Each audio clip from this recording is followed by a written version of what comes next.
Hi there, another test ride today on a Royal Enfield Classic 650.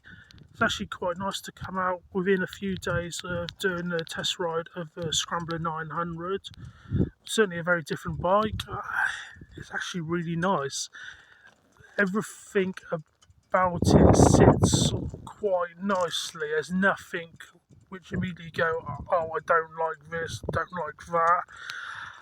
So yes, this is certainly a nice little ride, even with the weather being very cloudy and overcast. But at least it's not raining. I will show you the bike. So here you have the Classic 650. It's like I said, new demo bike from Dam Rules.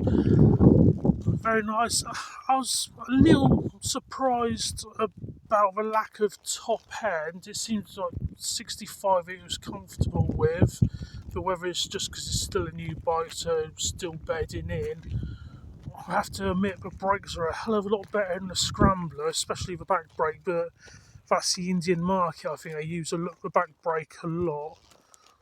But it's a very nice bike. The actual riding position for your hands and even your feet to an extent is very similar to the Scrambler. I don't think I'm leaning as far forward, but so it's still good on the back. You seem to be sitting further back compared to the Scrambler. I don't know whether it's just a rake of a front end, but I'm definitely not feeling like I'm sat on the front. But yeah, it's very nice seating position. Bars are sat just right. It looks absolutely lovely going along, and that's what you're looking at. Speedo's very easy to read.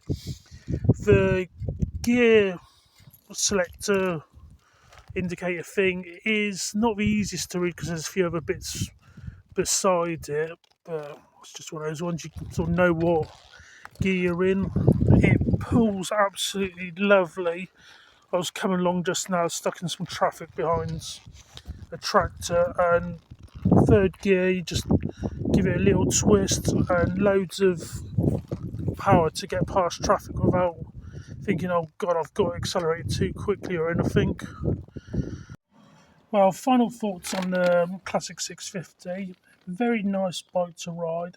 A couple of things what surprised me a little bit after I stopped. I went out a bit further and back down the A30 for a little while.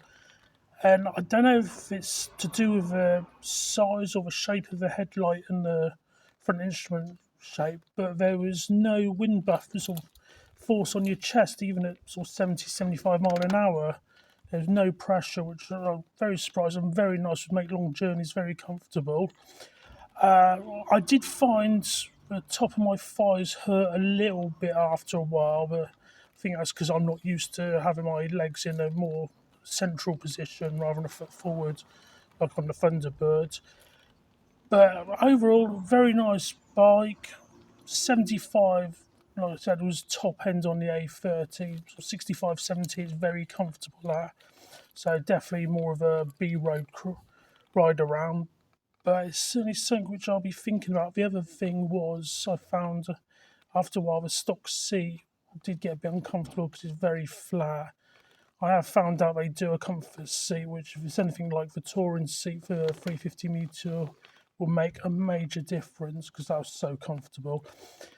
But yeah, certainly something to bear in mind, especially if you're looking for a bike just to pool around and maybe 100, 200 miles round trip at the most would probably be comfortable. But any bike, you can do any different distance you want on it. But yeah, certainly something to think about. Bye.